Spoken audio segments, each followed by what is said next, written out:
नमस्कार दोस्तों, मेरा नाम है राहुल यादव और आप सभी का स्वागत है आज की स्पेशल वीडियो में। दोस्तों, आज की वीडियो का जो टॉपिक है ना, वो एक कमेंट पर मैंने रखा है। हमारे चैनल के एक प्रीमियम मेंबर हैं गौतम दास जी, इन्होंने कमेंट किया है। अपना ये पोर्टफोलियो डिस्कस थोड़ा सा करना चाहते हैं, मतलब पोर्टफोलियो एक तरह से कह लीजिए कि बनवाना चाहते हैं। इनके कमेंट पर पूरी तरह से हम लोग डिस्कस करेंगे कि किस तरह से एक सही पोर्टफोलियो यहाँ बनाया जा सकता है। वीडियो आप लोगों के लिए भी काफ़ी इंफॉर्मेटिव होने वाली है, क्योंकि अगर आप लोग भी प्लान कर रहे हैं एक एसआईपी शुरू करने का, क्योंकि यहाँ इनका जो सवाल है उसमें एक 1000 रुपये की एसआईपी का भी जिक्र किया गया है कि अगर लंबे समय तक 1000 की एसआईपी चलाई जाए तो किस तरह की म्यूचुअल फंड स्कीम बढ़िया हो सकती है। इसलिए ये जो वीडियो है ये काफ़ी ज़्यादा इन्फॉर्मेटिव आप सभी के लिए होने वाली है, तो बहुत ही ध्यान से देखिएगा और समझिएगा, क्योंकि यहाँ एक चीज़ मैं आप सभी को समझाऊंगा बिल्कुल सिंपल भाषा में। आइए दोस्तों, वीडियो को स्टार्ट करते हैं। देखिए, सबसे पहले सवाल पर बात करते हैं। इन्होंने कहा है कि मेरा नाम गौतम है, एज 39 की है। एज जो है इनकी वो 39 है। मैंने बहुत बार कमेंट किया है, चलिए ठीक है।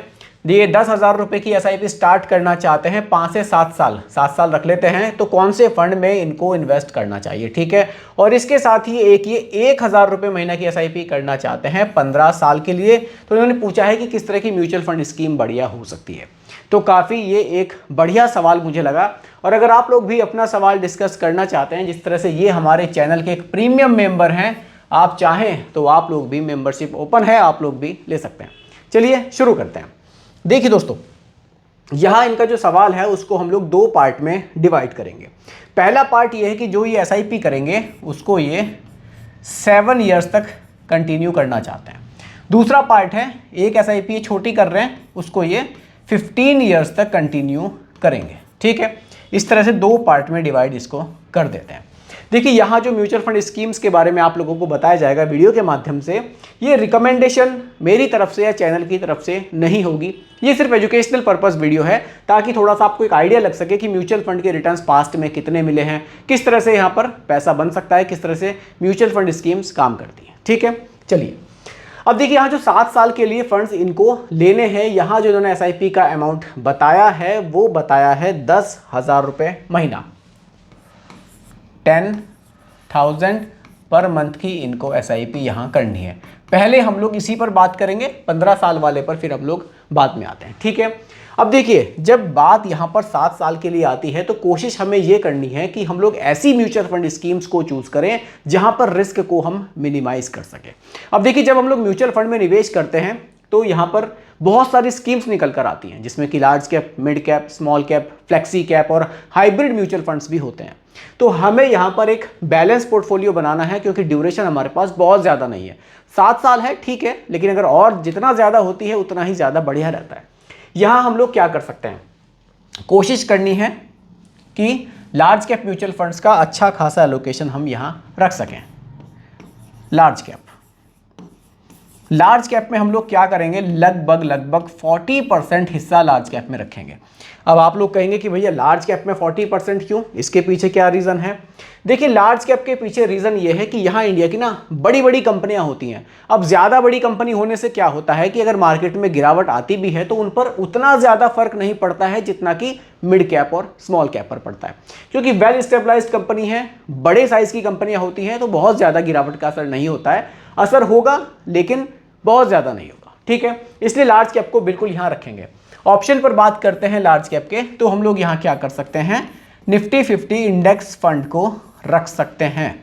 निफ्टी 50 इंडेक्स फंड, अब इसको रखने के पीछे क्या कारण है उस पर भी बात करूंगा।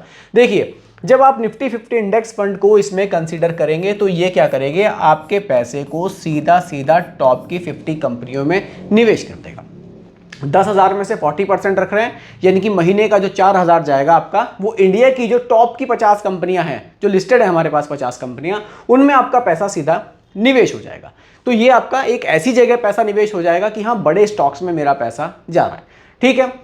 अब यहाँ पर निफ्टी 50 इंडेक्स फंड को रखने से एक बेनिफिट आपको ये भी है कि ये लो कॉस्ट थोड़ा सा निवेश होता है, यानी कि एक्सपेंस रेशियो बहुत कम होता है। तो यहाँ पर थोड़ा निवेश आप एक लंबे समय के लिए कर रहे हैं तो आपके लिए ठीक ये ऑप्शन हो सकता है। देखिए, यहाँ बेनिफिट जो मैं आपको एक्सपेंस रेशियो का बता रहा हूँ, अगर आप लार्ज कैप म्यूचुअल फंड में निवेश करेंगे, जो प्योर इक्विटी म्यूचुअल फंड है, ये भी प्योर इक्विटी म्यूचुअल फंड है, लेकिन ये पैसिव म्यूचुअल फंड है, और लार्ज कैप एक एक्टिवली मैनेज म्यूचुअल फंड होता है, वहाँ एक्सपेंस रेशियो ज़्यादा होता है, और अगर आप एक इंडेक्स फंड में निवेश करते हैं तो यहाँ एक्सपेंस रेशियो कम होता है। लगभग आप मानकर चलिए कि 0.7 से 0.8% तक का डिफरेंस भी आपको देखने को मिल सकता है, जो लंबे समय में एक बड़ा डिफरेंस बन जाता है। ठीक है, तो यहाँ टॉप की 50 कंपनियों में पैसा निवेश हो जाएगा, ये एक आपके लिए बढ़िया ऑप्शन होगा। अब देखिए, लार्ज कैप हमने रख लिया है। लार्ज कैप में हमने जो चूज की है स्कीम, वो एक निफ्टी 50 इंडेक्स फंड की है। उसके बाद जो हम अगली कैटेगरी रखेंगे यहाँ पर, वो हम रखेंगे फ्लेक्सी कैप। ठीक है, इसमें हम रख सकते हैं कितना, अपने निवेश का 30%, यानी कि 30,000 रुपये महीना।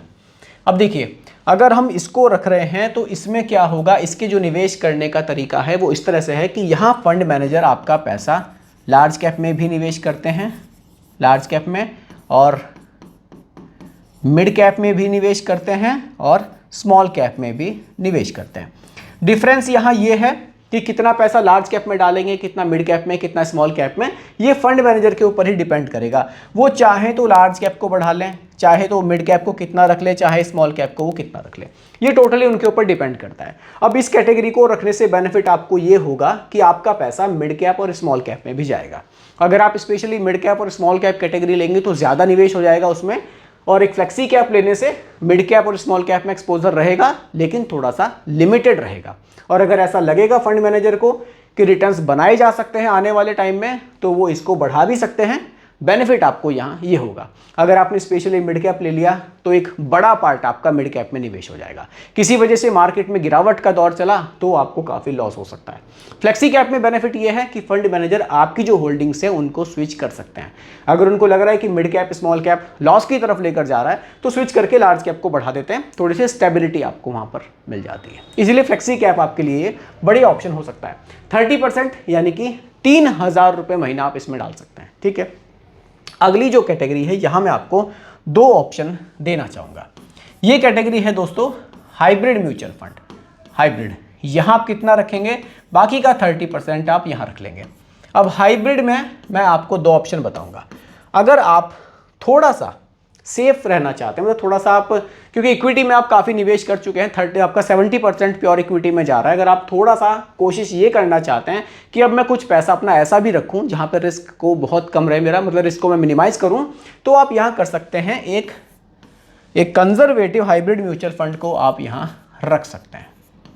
ठीक है, कंजर्वेटिव हाइब्रिड म्यूचुअल फंड, इसमें क्या होता है कि आपका लगभग 75% जो पैसा है वो कहाँ जाएगा, डेट में जाएगा। डेट का मतलब है कहाँ जाएगा, गवर्नमेंट स्कीम्स में, कॉर्पोरेट बॉन्ड्स में, इस तरह के आपका पैसा ऐसी जगह निवेश किया जाएगा। ठीक है, एक यहाँ पर है बैलेंस्ड एडवांटेज फंड, एक हाइब्रिड कैटेगरी है। इसमें आपका पैसा क्या होगा, इक्विटी में भी जाएगा, इक्विटी प्लस आपका पैसा डेट में यहाँ भी जाएगा। ठीक है, लेकिन डिफरेंस यहाँ ये रहेगा कि फ्लेक्सी कैप म्यूचुअल फंड की तरह बैलेंस्ड एडवांटेज फंड में फंड मैनेजर को फ्लेक्सिबिलिटी रहेगी कि वो इक्विटी में आपका कितना पोर्शन रखते हैं और डेट में कितना पोर्शन रखते हैं, यानी कि इक्विटी में ये ज़्यादा भी रख सकते हैं। अगर थोड़ा सा इसके मुकाबले कम रिस्क लेना है तो कंजर्वेटिव हाइब्रिड को रखिए, मैक्सिमम जो आपका पैसा है वो डेट में रहेगा। इस तरह से ये एक डिसीजन आपको खुद से लेना है। बाकी के 2 जो स्कीम्स हैं वो आपके लिए 7 से 10 साल के बीच में बढ़िया रहेगी। ठीक है, अब देखिए यहाँ आप कितना डालेंगे महीने का, 3,000 रुपये। इस तरह से आपका जो टोटल निवेश है वो हो जाता है 10,000 रुपये महीना का। इसके डिफरेंस को थोड़ा सा समझ लीजिएगा आप। यहाँ डालते हैं तो ज़्यादा पैसा डेट में है, बैलेंस्ड एडवांटेज फंड में डालते हैं तो इक्विटी और डेट दोनों में रहेगा, लेकिन फंड मैनेजर के डिसीजन पर डिपेंड करेगा। रिटर्न्स बन सकते हैं फ्यूचर में, इक्विटी में वो पोर्शन बढ़ा देंगे, रिस्क ज़्यादा लग रहा है मार्केट में तो मार्केट में थोड़ा सा डेट में वो अपना पैसा बढ़ा देंगे, ताकि आपको एक प्रोटेक्शन वहाँ पर आपके पोर्टफोलियो को दी जा सके। ठीक है, क्लियर है। तो यहाँ जो आपका टोटल निवेश है वो 10,000 रुपये महीना का है। अगर मैं रिटर्न्स पर बात करूँ, देखिए हम जो पास्ट के रिटर्न्स देख रहे हैं, जैसे कि निफ्टी 50 इंडेक्स फंड के हम रिटर्न्स पास्ट पर बात कर रहे हैं, तो 14 से 15% के नॉर्मली रिटर्न्स हमने देखे। अगर मैं फ्लेक्सी कैप फंड पर बात करूं, 17 से 18% तक के रिटर्न्स हमने पास्ट में फ्लेक्सी कैप में भी देखे हैं। और अगर मैं हाइब्रिड म्यूचुअल फंड्स पर बात करूं, कंजर्वेटिव हाइब्रिड फंड पर बात करूं, तो यहाँ लगभग 10-11% और बैलेंस्ड एडवांटेज फंड में लगभग 13 से 14% के रिटर्न्स हमने देखे हैं। अब ये पास्ट रिटर्न्स हैं, फ्यूचर में ये गारंटी नहीं हो सकती कि इतने ही मिलेंगे, लेकिन past returns in mutual fund scheme ने ये बनाकर दिए हैं।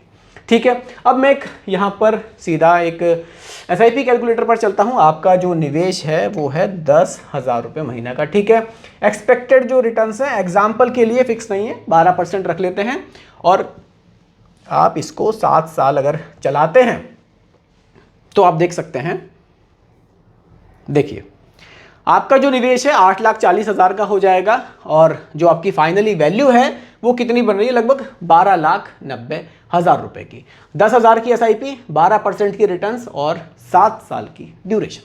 ठीक है, चलिए वापस से आते हैं। अब हमारी एक चीज़ इसमें और बाकी थी जो कि थी 1,000 रुपये महीना की एक SIP जो कि 15 साल तक चलानी। ठीक है, यहाँ है 1,000 रुपीज़ पर मंथ का निवेश। अब देखिए यहाँ ड्यूरेशन अच्छी है और सिंगल एक SIP है, तो यहाँ क्या कर सकते हैं, सीधा सीधा आप एक स्मॉल कैप म्यूचुअल फंड को रख सकते हैं। स्मॉल कैप काफ़ी सारे ऑप्शन है आपके पास, SBI भी है, निपॉन भी है, HDFC भी है, तो एक आप स्मॉल कैप म्यूचुअल फंड को रख सकते हैं। अब देखिए स्मॉल कैप म्यूचुअल फंड थोड़ा सा ज़्यादा रिस्की होते हैं, लेकिन आपके पास समय बहुत है, इसीलिए स्मॉल कैप म्यूचुअल फंड आपके लिए बढ़िया ऑप्शन हो सकता है। अब देखिए रिस्क यहाँ पर क्यों है, क्योंकि ये जो निवेश करेंगे ये 251 रैंक के बाद जो कंपनी आएगी ना उनमें निवेश करेंगे। जैसे कि हम लोग इस पोर्टफोलियो में लार्ज कैप पर बात कर रहे थे, तो लार्ज कैप में क्या होता है, टॉप मोस्ट कंपनी आती है, निफ्टी 50 में टॉप की 50 आ गई, लार्ज कैप में टॉप की 100 आ गई, मिड कैप में उसके बाद की 150 आ गई, स्मॉल कैप में फिर उसके बाद की छोटी छोटी कंपनी आती है। छोटी कंपनी में रिस्क ज़्यादा रहता है, मार्केट की गिरावट के टाइम पर ये सबसे ज़्यादा गिरती हैं, लेकिन मार्केट की तेज़ी में रिटर्न्स भी सबसे ज़्यादा स्मॉल कैप ने ही बनाकर पास्ट में दिए हैं। 15 साल की ड्यूरेशन है स्मॉल कैप को यहाँ पर आप रख सकते हैं अपने रिस्क टॉलरेंस के हिसाब से। अगर लगता है कि ज़्यादा रिस्की हो रहा है तो मिड कैप को रख सकते हैं। बाकी 15 साल की ड्यूरेशन के लिए स्मॉल कैप मिड कैप आपके लिए बढ़िया ऑप्शन हो सकता है। अब यहाँ भी देखिए डिफरेंस मैं आपको ये दिखाना चाह रहा था, अगर आप 1,000 रुपये महीना की SIP करते हैं, यहाँ भी मैं 12% की रिटर्न ही मान लेता हूँ, हालांकि स्मॉल कैप में ज़्यादा मिलता है। 15 साल की ड्यूरेशन में 1,000 रुपये की जो SIP है उसमें जो आपका निवेश है वो हो जाएगा 1,80,000 का, और जो एक्सपेक्टेड अमाउंट है वो 4,80,000 रुपये तक का बन सकता है। यानी कि सिर्फ 1,000 रुपये की जो SIP है वो भी लगभग 5 लाख रुपए की वैल्यू बना सकती है, क्योंकि यहाँ आपने इसको टाइम ज़्यादा दिया, लंबे समय तक आप इसमें इन्वेस्टेड रहे। तो दोस्तों आज की वीडियो में मेनली जो मैं समझाना चाहता था आप लोगों को वो ये था कमेंट के हिसाब से कि अगर आपकी ड्यूरेशन कम है तो आपके लिए अलग तरह के म्यूचुअल फंड्स हैं, और अगर आप बहुत लंबे समय के लिए निवेश कर रहे हैं तो आपके लिए फिर अलग तरह की म्यूचुअल फंड स्कीम है। ये नहीं है कि कम समय के निवेश के लिए आप ज़्यादा रिटर्न्स के लालच में मिड कैप स्मॉल कैप को ज़्यादा डाल दें तो वो ज़्यादा रिस्की हो जाता है। यहाँ हमने फ्लेक्सी कैप को लिया है, ड्यूरेशन 7 साल की है, उसमें हमें मिड कैप और स्मॉल कैप का एक्सपोजर मिल रहा है, तो वो हमारे लिए उतना ही सही है। बाकी लंबे समय के लिए स्मॉल कैप मिड कैप एक शानदार ऑप्शन निकल कर आते हैं। दोस्तों यही आज की वीडियो का टॉपिक था। उम्मीद करता हूं कि टॉपिक आपको पसंद आया होगा। बाकी रिकमेंडेशन नहीं है, सिर्फ एजुकेशनल पर्पस वीडियो आप लोगों के लिए बनाई गई है। पसंद आई हो लाइक शेयर कीजिएगा, चैनल पर नए हैं सब्सक्राइब कीजिएगा। मिलते हैं जल्दी एक और नई वीडियो के साथ। धन्यवाद।